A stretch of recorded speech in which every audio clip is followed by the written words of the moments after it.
Shuning uchun birodar, hayotni boricha qabul qil. Xayollarga berilma, orzular dunyosida yashama. Shu dunyoda yashashga o'zingni ko'ndir. Issiq sovuqqa chidashga o'rgan.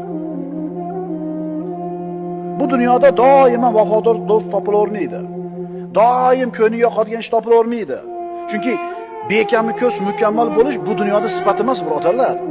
Bir kam dunyo, u mukammallik naryoqda bo'ladi. Ideallik naryoqda bo'ladi, jannatda bo'ladi. Shuning uchun dunyoni boricha qabul qil. Qoida. Shuni ham yozib olinglar. Qalbingizda bir chekasiga. Allohning taqdiriga, qazosiga rozi bo'lgan odam hech qachon xarob bo'lmaydi. Endi o'sha katta pulni yo'qotganlarga haqiqatan Allohning rahmati bo'lsin. Agar sabr qilsa, rozi qilsa. Chunki peshanangga yozganda shuni bo'ladi. Nima qilasan endi? Qayerga borasan endi? Bilib ol, birodar.